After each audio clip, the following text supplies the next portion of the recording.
इस कटहल की सब्जी के आगे मटन भी फेल है और बनाने का तरीका तो इतना आसान कि देखते ही बनाना स्टार्ट कर देंगे। बहुत ही सिंपल, बहुत ही ऑथेंटिक तरीका मैंने आपसे शेयर किया है। इस सब्जी को बनाने में सिर्फ 10 मिनट का टाइम लगेगा। तो चलिए इस मज़ेदार सी कटहल रेसिपी को शुरू करते हैं। कटहल की सब्जी को हम बनाएंगे प्रेशर कुकर में। इसके लिए 3 बड़े चम्मच जितना तेल डालेंगे, साथ ही डाल देंगे हम थोड़ा सा हींग ज़रूर डालिएगा। इसके बाद डालेंगे जीरा और तड़के की सारी चीज़ें डाल देंगे, जैसे तेज पत्ता, सूखी लाल मिर्च, दालचीनी, और यहाँ पे मैंने थोड़ा सा जावित्री का इस्तेमाल किया है। और आप इसमें लौंग, छोटी इलायची भी डाल सकते हैं, एक बड़ी इलायची मैंने डाला है। अब इन सारी चीज़ों को हम तेल में अच्छे से पका लेंगे। फ्लेम को अभी मैंने मीडियम रखा है। और जब सारी चीज़ें अच्छे से पक जाएंगी तो यहाँ पे 2 मीडियम साइज़ का मैंने प्याज लिया है और इस तरीके से बारीक कट कर लिया है। कटहल की सब्जी में प्याज की क्वांटिटी थोड़ी सी ज़्यादा रखिएगा ना, इससे स्वाद बहुत बढ़िया आएगा। और यहाँ पे हम अच्छे से इसे चला देंगे, मीडियम फ्लेम पे थोड़ा सा भुनेंगे, बहुत डार्क हम नहीं करेंगे। और थोड़ी देर बाद देखते हैं तो प्याज जो है वो अच्छे से भुन गया है। इससे ज़्यादा हम नहीं भुनेंगे, थोड़ी देर के लिए कटहल के साथ भी इसे हम भुनेंगे।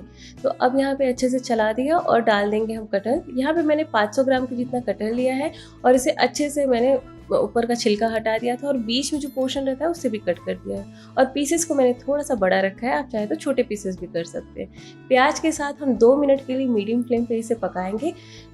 इस रेसिपी में ना कटहल को उबालने की ज़रूरत है और ना इसे डीप फ्राई करने की ज़रूरत है। बहुत ही सिंपल और ऑथेंटिक तरीका आज मैं आपसे शेयर कर रही हूँ। यहाँ पे इसे मैंने ढक दिया है, फ्लेम यहाँ पे मीडियम है। तब तक एक मसाला तैयार कर लेते हैं। इसके लिए लिया है मैंने जीरा, काली मिर्च, लहसुन, बड़ी इलायची और जावित्री। आप इसमें हरी मिर्च और अपने पसंद की कुछ और मसाले भी इस्तेमाल कर सकते हैं। थोड़ी देर के बाद देखते हैं तो जो कटहल है वो थोड़ा सा भुन गया है, बहुत ज़्यादा इसे नहीं भुनेंगे। अब यहाँ पे डालेंगे मसाले। तो यहाँ पे लिया मैंने हल्दी पाउडर, साथ में डाल देंगे धनिया पाउडर और इसमें जाएगा लाल मिर्च का पाउडर। तीखा आप अपने पसंद से कम ज़्यादा कर सकते हैं। डाल देंगे मीट मसाला और डालेंगे यहाँ पे थोड़ा सा ही हम काश्मीरी लाल मिर्च का पाउडर, अगर आपके पास है तो ज़रूर डालिएगा, और 1 चम्मच जितना नमक। और ये मसालों का जो पेस्ट बनाया था वो डाल देंगे। वहाँ पे मैंने थोड़ा अदरक मैं भूल गई थी ऐड करना, यहाँ पे अदरक और 1 हरी मिर्च का इस्तेमाल मैंने किया है। अब इन सारी चीज़ों को हम बढ़िया से मिला देंगे और लो टू मीडियम फ्लेम पे हम 5 से 7 मिनट के लिए ढक के पकाएंगे और बीच बीच में चलाते रहेंगे। बस यहाँ पे 5 से 7 मिनट हो गया है और मसाला जो वो अच्छे से भुन गया है। कलर ही देख के लग रहा है कि बहुत अच्छा मसाला भुना है। ये देखिए नीचे तले में भी मसाला दिख रहा है। बस अच्छे से इसे स्क्रैच कर देना है। और अब क्या करना है हमें कि अब हम इसमें डालेंगे पानी। तो पानी यहाँ पे मैं टोटल डाल रही हूँ 1.5 ग्लास के जितना। सेमी ग्रेवी बना रहे हैं, ना बहुत पतला और ना ही बहुत गाढ़ा। तो यहाँ पे मैंने पानी डाल दिया और एक बार बढ़िया से इसे मिलाएंगे। अब तक का प्रोसेस आपने देखा होगा कि बहुत ही सिंपल है। बस मसालों को तैयार करना है, कटहल बाकी चीज़ों को कट करना है और ग्रेवी थोड़ी पतली लग रही है, पकने के बाद थोड़ी गाढ़ी हो जाएगी। अब यहाँ पे ढक्कन ढक के 5 सीटी मीडियम फ्लेम पे या लो टू मीडियम फ्लेम पे हम आने देंगे।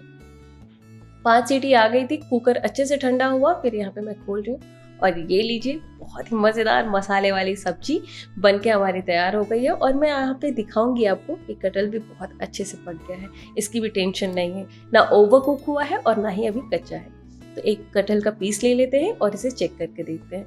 ग्रेवी पे मत जाइएगा, ग्रेवी अभी थोड़ी देर के बाद, जैसे सब्जी ठंडी होती है ना तो ग्रेवी थोड़ी गाढ़ी होती है, तो ये मत सोचिएगा कि ग्रेवी पतली है। और ये देखिए कटहल बहुत बढ़िया पका है। इस सब्जी को बनाने के लिए प्याज और लहसुन की क्वांटिटी आप थोड़ी ज़्यादा रखिएगा। मतलब अगर लहसुन की क्वांटिटी भी ज़्यादा रहे ना तो एकदम मीट वाला टेस्ट आता है इसका। और लहसुन वैसे भी फ़ायदेमंद होता है, तो ज़रूर डालिएगा, इसे बिल्कुल स्किप मत करिएगा।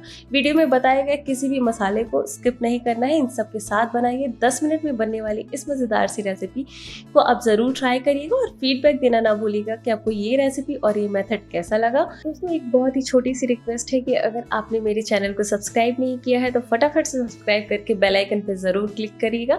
मिलते हैं एक नई रेसिपी में, तब तक के लिए stay fit, stay healthy. Thanks for watching my videos.